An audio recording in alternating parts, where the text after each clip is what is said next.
Time never slows down. I don't have enough time. I don't have enough time to start my side hustle. I don't have enough time to learn a new skill. I don't have enough time to switch career paths. I don't have enough time to read because of my work. I don't have enough time to invest. I don't have enough time. I bet you can go on and on listing the things that you don't have enough time to do. However, is it actually true that you don't have enough time? I don't have enough time is perhaps the most used excuse in the world, and rightly so. Time is never enough. It never has been, and it never will be. But you can make the most out of the time you have, even if it is limited. Now, this is not another video with the usual time management advice, teaching you how to use a calendar or create time blocks. While all of those things help, in this video I want us to examine why time never seems to be enough and how you can overcome this feeling and regain control of your life and your time. We all have 24 hours in a day. This is a non-negotiable constraint shaping our choices. Those who are successful and those who are not are all bound by this same constraint. However, some people are able to do more with their time, while others can't even achieve the simplest things because time seems to be fleeting. Why is this the case? Is it luck? Is it destiny? Are some people born with the innate ability to manage their time better than everyone else? Before we take a look at the answer to these very important questions, let us look at what time is. There are different definitions of time, but I really like the definition from physics. Time is the continued sequence of existence and events that occur in an apparently irreversible succession from the past through the present and into the future. Basically, if a system is unchanging, it is timeless. Time changes everything, and these changes are usually irreversible.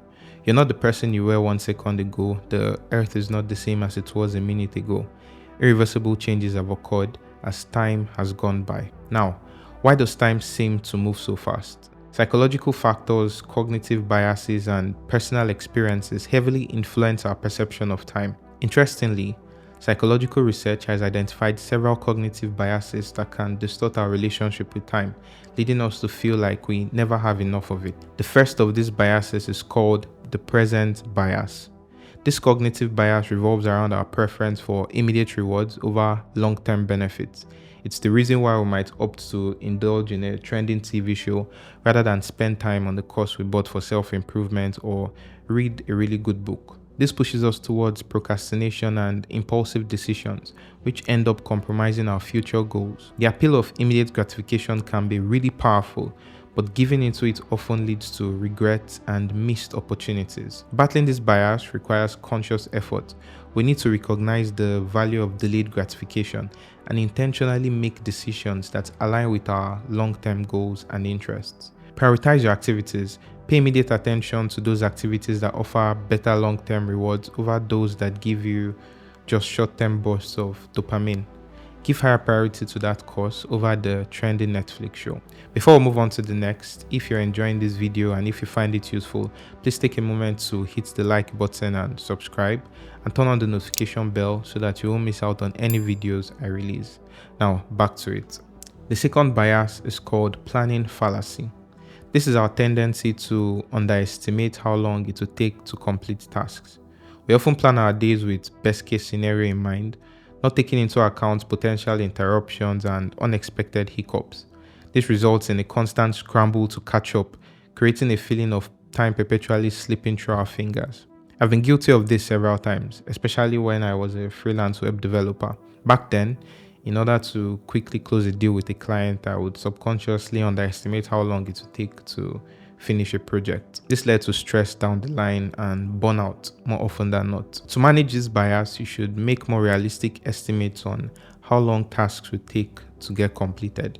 This might mean allocating more time to each task or reducing the number of tasks you take on during a given period of time. Of course, there will be times where you cannot accurately predict how long it will take a task to get completed.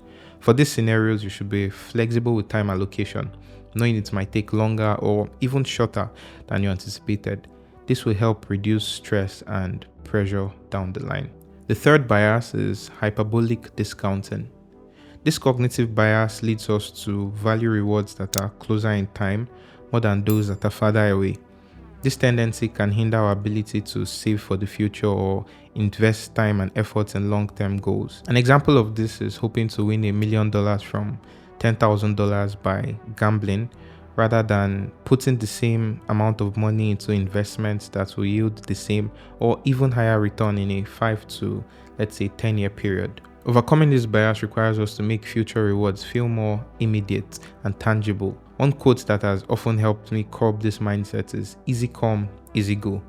Things that come easy usually and more often than not leave easy as well. Now, the last but definitely not the least bias is social comparison.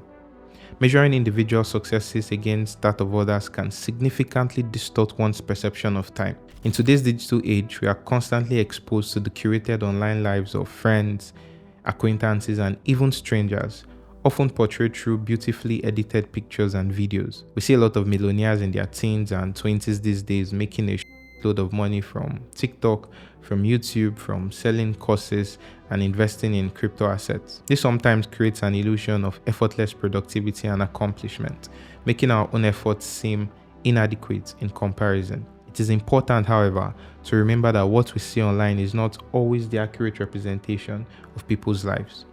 Many people only share their highlights, omitting the struggles, hard work, and time that went into achieving their successes. This should be obvious by now, but I'm surprised at how often this illusion is mistaken as reality by so many people. This constant comparison can lead us to feel as if we are falling behind or running out of time, even if that's not the case. Each person's journey in life is unique, and we all operate in our own individual timelines.